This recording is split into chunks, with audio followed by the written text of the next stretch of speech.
আমাৰ প্ৰব্লেম হ'ল আগৰ মাহত বিলটো দি গৈছোঁ 130 টকা আৰু এইটো মাহত বিল আহিছে 20,735 টকা।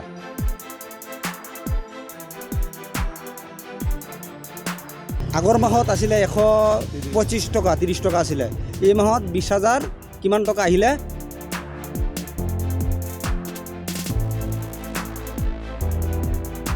গোটাই গাঁওখনৰ মানুহৰ মানে 10,000 12,000 14,000 এনেকৈ আহিছে। আমাৰ প্ৰব্লেম হ'ল আগৰ মাহত বিলটো দি গৈছোঁ 130 টকা আৰু এইটো মাহত বিল আহিছে 20,735 টকা।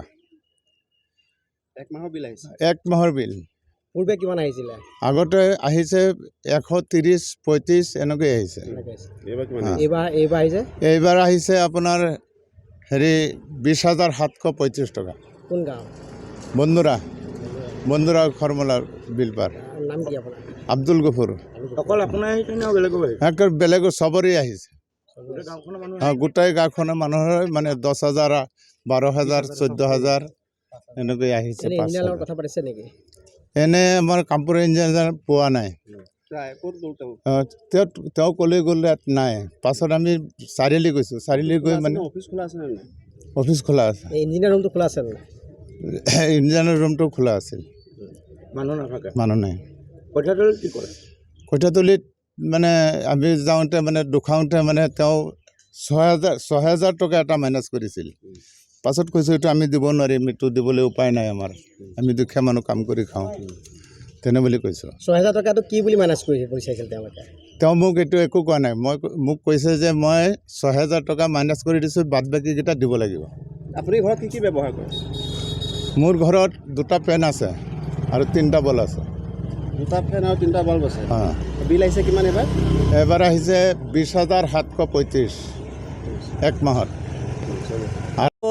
আমাৰ এই কাৰেংঘৰ অফিচত তেওঁৰ মানে বিল আগৰ মাহত আছিলে 125 টকা 30 টকা আছিলে। এই মাহত 20,000 কিমান টকা আহিলে? অফিচত সিহঁতে যোগাযোগ কৰিছে। যোগাযোগ কৰাৰ পিছতে কৈছে যে 6,000 টকা এটা লেছ দিছে, কমাইছে আৰু সেইখিনি টকা দিবলৈ কৈছে। আৰু গাঁৱত মানুহ আছে ধৰক 30-40 ঘৰ মানুহ আছে। চবকেইটা মানুহ 5,000 6,000 10,000 এনেকৈ আহিছে। আৰু সিহঁতে বছৰৰ মূৰত এবাৰ তাত গৈ বিল বনাইছে। বছৰৰ মূৰতে 1 বছৰৰ মূৰত গৈছে, আগত গৈছে, এতিয়া আৰু যোৱাই নাই। নাই আৰু কাৰেণ্টটো ইমান দিন নাই নহয়। 3 মাহমান বানপানী আছে। বানপানীৰ মাজত লাইনেই নাই। লাইন কাটা আছিলে, তেতিয়া লাইন দিছে। দিয়াৰ পিছত কোনো মাহত 120 টকা 130 টকা কোনোবা মানুহৰ আহে। এই মাহত মানে 4,000 5,000 15,000 20,000 এনেকৈ আহিছে। অনুমানিক বিল বনাই দিছে। অনুমানিক বনাই দিছে। নাম জাকিৰ হুছেইন। কি হয় আপোনাক? আমাৰ যোৱা মাহত আহিছে 250 টকা, তাৰ নেক্সট মাহত আহিছে 224 টকা, এতিয়া আহিছে 4,407 টকা। কি চলাই ঘৰত? আমাৰ ঘৰত 3টা বল আছে আৰু 3টা ফেন আছে আৰু অন্য একো নাই। চাব পাৰে। এই যে বিলটো যে বেছিকৈ আহিছে, আপোনালোকে যোগাযোগ কৰিছে না? আমি যোগাযোগ কৰা নাই অৱশ্যে। আজি মানে যাম বুলি মানে আহিছোঁ আৰু এতিয়া যাম আৰু। কি কাৰণত বাঢ়িছে বুলি ভাবিছে আপোনালোকে? নাজানো কিহৰ কাৰণে বাঢ়িছে। মোক কোৱাৰ মতে কি কৈছে জানিছে, এই আমাৰ বিলটোতো তাত গৈ নবনায় সিহঁতে, ইয়াৰ পৰা মেছেজ পঠাই আমি বিলটো দি হোৱা। এতিয়া সিহঁতে কৈছে আমি কম আগতে লৈছোঁ, এতিয়া গোটেইকেইটা ইউনিট যিমান তোমালোকে জ্বলাইছা সেইকেইটা জমা ৰৈ গ'ল। জমা ৰ'ল, এতিয়া আপোনালোকে কিয় জমা থ'লে? আগতে যদি আমাক কোৱা হতি 200-100 টকা কৰি বঢ়াই দিলে আমি দি দিলোঁ হতি। এতিয়াতো আমাৰ দিবলৈ উপায় নাই ইমান টকা।